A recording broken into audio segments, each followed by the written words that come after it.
aims really is just to inspire people to actually take photographs. And for me, photography is about storytelling, the story of their lives in the Chew Valley today. Documentary photography is the one sort of photography where you're going to be playing around less, because it's about real life. What we want to be able to do is to help people have the confidence to use their cameras, their iPhones, whatever, so that people who are providing services to people that live in the Chew Valley can understand this is what life is like. So you have that conversation with us. Annie? Yes, I went round the garden. I took pictures of all sorts of things in the garden and in the greenhouse.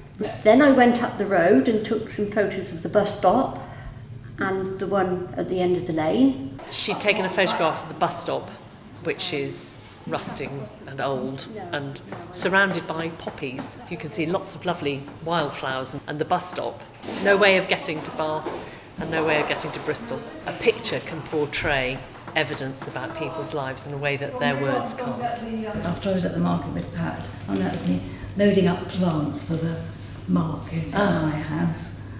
I also do a lot of cooking for the market, and my husband said, gosh, take a photograph of it. So it is very important because it's a meeting place, and you won't get that sort of homemade food really anywhere else.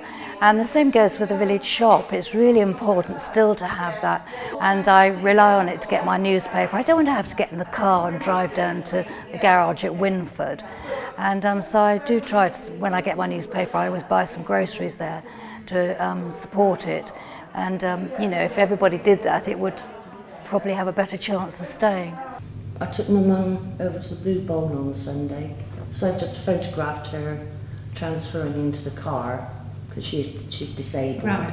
which I think will be useful compared with going on the dial-a-ride bus, Yes. where the wheelchair goes straight in, Yeah. which is so much easier. Yeah, no, that's a really good thing to document, yeah.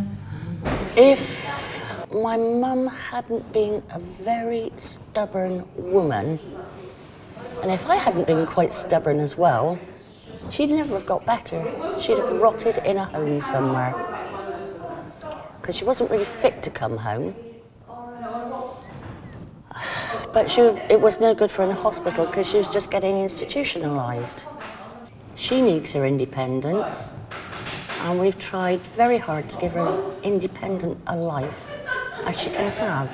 Most people's parents just get worse. My mum has actually got better. That's what independence does for you, isn't it?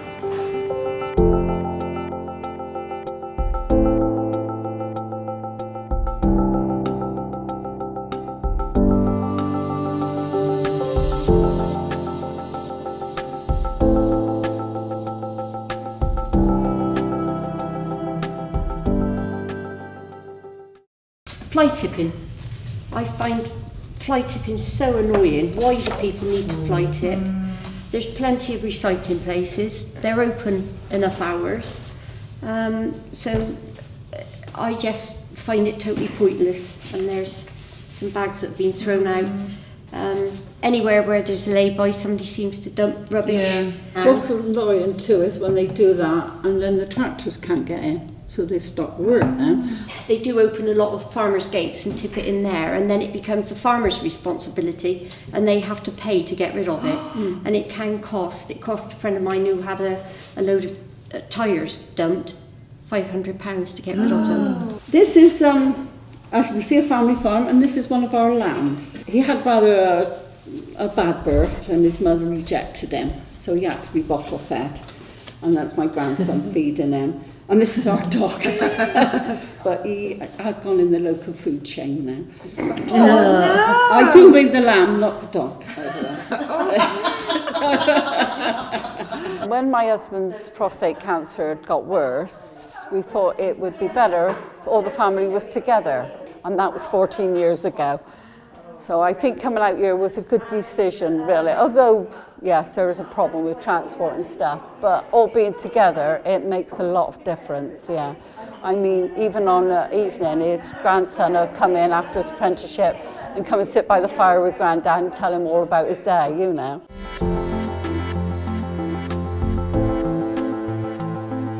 Of course, most of mine's in farming. Tim, my mate, he usually does the ploughing school for vintage ploughing, and I can't drive the tractors on the tractor runs or anything like that because of me bones. I make the tea now. I quite enjoy that. That's all right for me. And I also walk up and down the line to see who's doing what. It's quite interesting for me, you know. And Tim gets me out a lot, so we're all right.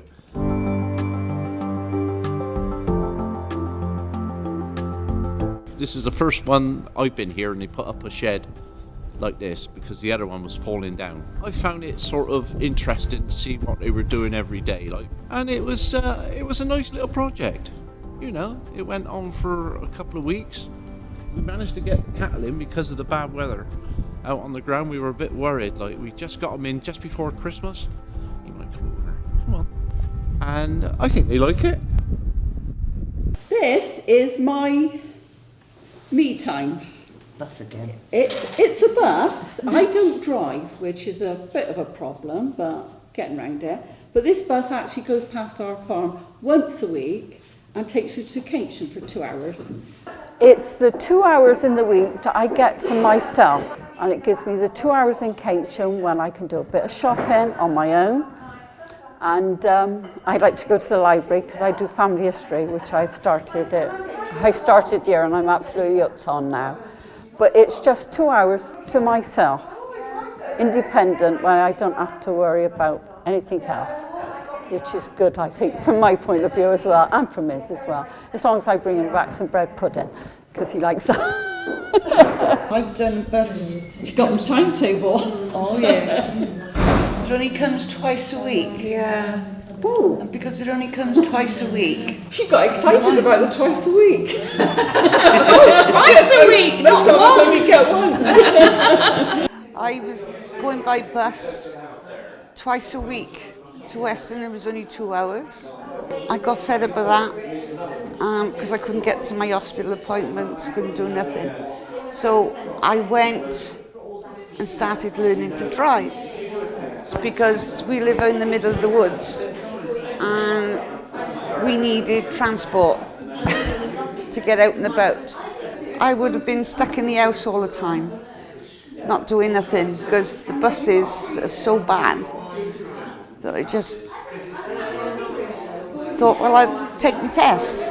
It was brilliant. It's brought me back up to taking my camera out and taking more photographs. It sounds, so far everyone has been a true documentary photographer catching all these things. Wonderful.